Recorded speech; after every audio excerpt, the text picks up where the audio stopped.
আমি সুজিত রায় নন্দী, বাংলাদেশ আওয়ামী লীগের সাংগঠনিক সম্পাদক। আমি বাংলাদেশ আওয়ামী লীগের জননেত্রী শেখ হাসিনার একজন কর্মী, বঙ্গবন্ধুর আদর্শের একজন সৈনিক।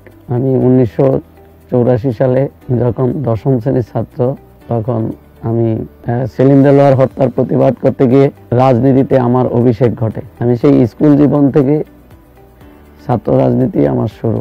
আমি তার পরবর্তীতে জেলা এবং কেন্দ্র, বিশেষ করে ঢাকা বিশ্ববিদ্যালয়, ঐতিহ্যবাহী ঢাকা বিশ্ববিদ্যালয় 86-87 শিক্ষাবর্ষে আমি ভর্তি হই। সেখানে প্রথমে আমি ঐতিহ্যবাহী জগন্নাথপুর ছাত্রলীগের কার্যকরী কমিটির সদস্য হই 87 সালে। তার পরবর্তীতে 1989 সালে ঢাকা বিশ্ববিদ্যালয়ের ছাত্রলীগের সম্মেলনের মধ্য দিয়ে আমি ঢাকা বিশ্ববিদ্যালয়ের প্রচার সম্পাদক নির্বাচিত হই। পরবর্তীতে 90 সালের জাতীয় সম্মেলনে আমি বাংলাদেশ ছাত্রলীগের জাতীয় পরিষদ সদস্য নির্বাচিত হই এবং 90 ডাকসু ও হল সংসদ নির্বাচনে আমি বাংলাদেশ ছাত্রলীগ মনোনীত হল সংসদে প্রথমে এজিএস, পরবর্তীতে জিএস হিসাবে আমি দীর্ঘদিন দায়িত্ব পালন করি। ছাত্রলীগের কেন্দ্রীয় কমিটিতে আমি 4 বার ছিলাম। সহসভাপতি হিসাবে আমি বিদায় নেই এবং যে সম্মেলনটি হয়, আমি সেই সম্মেলনে 2001 সালে যে সম্মেলনে লিয়াকত এবং বাবু সভাপতি, সাধারণ সম্পাদক হয়, সেই সম্মেলনে সেখানে আমি স্বাক্ষর দিয়েছিলাম এবং আমি অনুমোদন দিয়েছিলাম বাংলাদেশ ছাত্রলীগের নির্বাচন পরিচালনা কমিটির চেয়ারম্যান হিসাবে।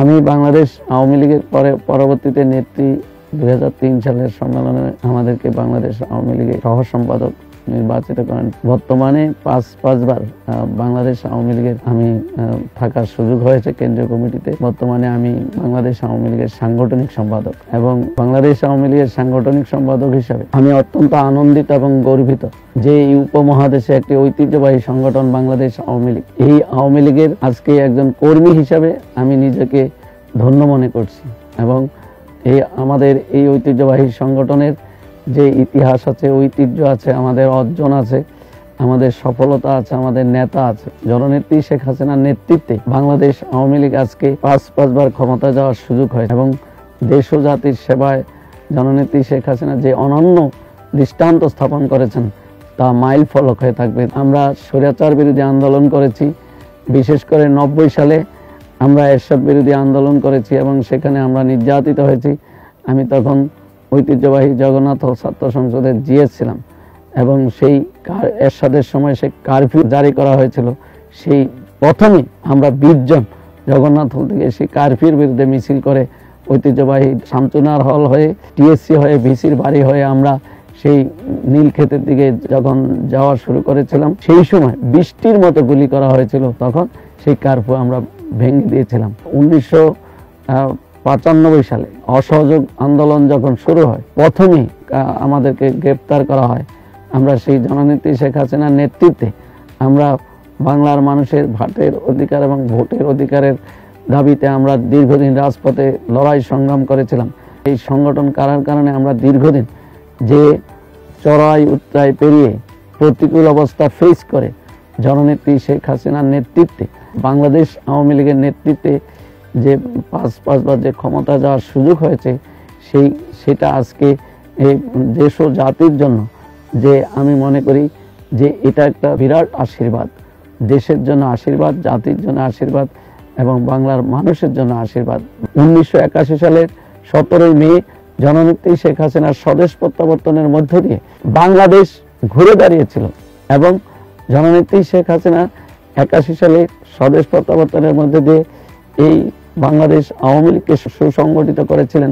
আমাদের ঐতিহ্যবাহী সংগঠন বাংলাদেশ আওয়ামী লীগের প্রথম অর্জন হচ্ছে আমাদের স্বাধীনতা বঙ্গবন্ধুর নেতৃত্বে, আর দ্বিতীয় অর্জন হচ্ছে জননেত্রী শেখ হাসিনার নেতৃত্বে আমাদের সেই ঐতিহাসিক পদ্মা সেতু সহ এলিভেটেড এক্সপ্রেস, আমাদের সেই Karnaphuli Bangabandhu tunnel, metro rail যে উন্নয়ন হচ্ছে গোটা বাংলাদেশে, এই উন্নয়নটা একেবারে তৃণমূল থেকে কেন্দ্র পর্যন্ত গোটা সর্বত্র এই উন্নয়ন হচ্ছে, সমভাবে এই উন্নয়ন হয়েছে। বগুড়ায় যে উন্নয়ন হয়েছে, গোপালগঞ্জ একই ভাবে উন্নয়ন হয়েছে। উন্নয়নের ক্ষেত্রে এখানে কোনো বৈষম্য হয়নি। জননেত্রী শেখ হাসিনার এই আলোকিত বাংলাদেশকে আজকে যারা অন্ধকারে নিয়ে যাওয়ার পায়তারা করছে, সেই শক্তি আজকে অপপ্রচারে লিপ্ত, যারা 75-এ জাতির জনক বঙ্গবন্ধুকে হত্যা করেছিল, সেই শক্তি আজকে আজও সক্রিয়। একটা কথা মনে রাখতে হবে, বাংলাদেশের দল দুইটি, একটা হচ্ছে আওয়ামী লীগ আর একটা হচ্ছে অ্যান্টি আওয়ামী লীগ।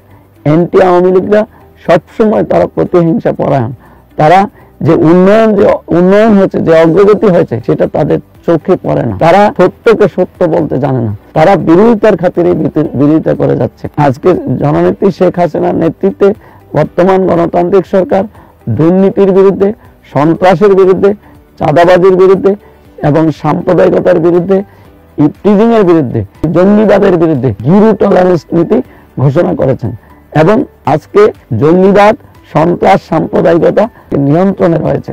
সেই উদিত সূর্য যে আলোকিত করেছে বাংলাদেশকে 1996 সালে ক্ষমতায় এসে বাংলাদেশ আওয়ামী লীগ যে অর্জন করেছে আমরা জাতীয় এবং আন্তর্জাতিকভাবে, 2001 সালে ক্ষমতায় এসে তারা সেটা ভুলুণ্ঠিত করেছিল।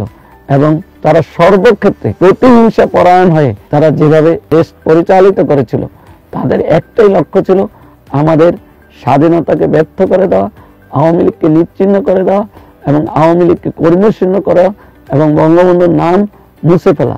এটাই ছিল 2001 সাল থেকে 6 সাল পর্যন্ত তাদের টার্গেট। সেটা তারা ব্যর্থ হয়েছে। এবং যে 111 এর সরকার এসেছে, এটা বিএনপির কারণে, বিএনপির ব্যর্থতার কারণে, এবং তারা রাষ্ট্র পরিচালনা ব্যর্থ হয়েছে। এবং এই 2001 সাল থেকে 6 সাল পর্যন্ত তারা যে দুর্নীতিতে 5 বার চ্যাম্পিয়ন হয়েছে এবং জঙ্গিবাদ সৃষ্টি করে বাংলাদেশের ভাবমূর্তি তারা নষ্ট করেছিল। আমেরিকা বাংলাদেশকে সেই সময় বিএনপির সময় কালো তালিকাভুক্ত করেছিল এবং জননেত্রী শেখ হাসিনা ক্ষমতায় এসে পরবর্তীতে এই কালো তালিকা থেকে বাংলাদেশের নাম বাদ দিতে সক্ষম হয়েছিলেন। বাংলাদেশ আওয়ামী লীগ একটি অসাম্প্রদায়িক গণতান্ত্রিক রাজনৈতিক দল।